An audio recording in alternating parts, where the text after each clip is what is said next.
What's going on, everyone? Wanted to give a little bit of a reflection about a recent purchase I made. As you can see here, this is the Homelite HT-22, interestingly enough, crafted in the USA. How rare is that for a landscaping piece of equipment? And as you can see here, let me back up. This is a gas-powered hedge trimmer. All right, it obviously has the blades covered here. Now, the interesting thing about this item is that I purchased it off of Craigslist for $60. All right, I took it to a professional, right, local business that is very familiar with these types of devices. And the guy told me, yeah, well, you didn't really get ripped off, but you probably should have used that money and applied it for a truly legitimate hedge trimmer. And that would have been one that costs about $300. You know, do I look at it at that and say, well, I think it was a dumb decision on my part? You know, not really. I think it was one of those things where, you know, I am certainly not an expert in this area.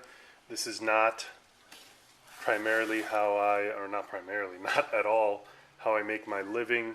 But, you know, I think anybody in the whole community of self-reliance, prepping, just wanting to do things, you know, if you want to be a man, right?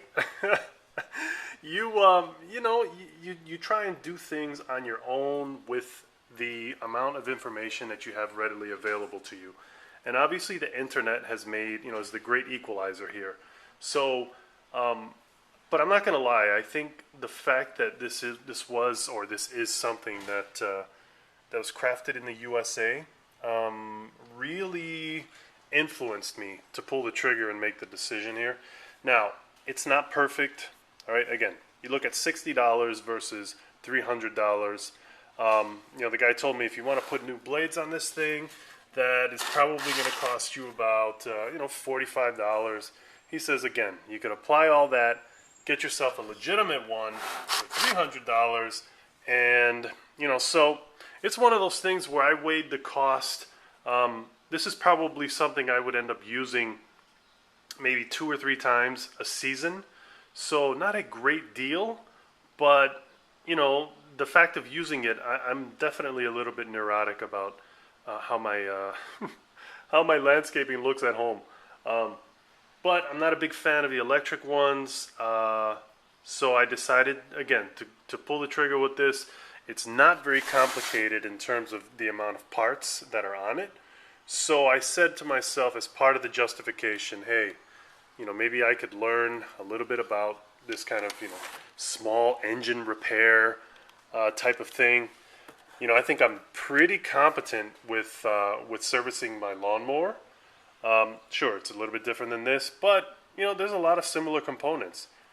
Anyway, I guess my point in all of this drawn-out process here of me talking is to say that even though something is crafted or made in the U.S., maybe it's not always a wise decision to simply pull the trigger on a purchase just because of that. So, what does that all mean in the grand conversation of, you know, offshore manufacturing versus, you know, what still remains manufactured in the U.S.? What does that all have to do with my point here? I don't know. It may not have anything to do with it, but I think the idea again was I certainly got caught up in the fact that this was crafted in the USA, which is so rare. The device actually works pretty decent, and you know, it's a little bit loud, but not terrible.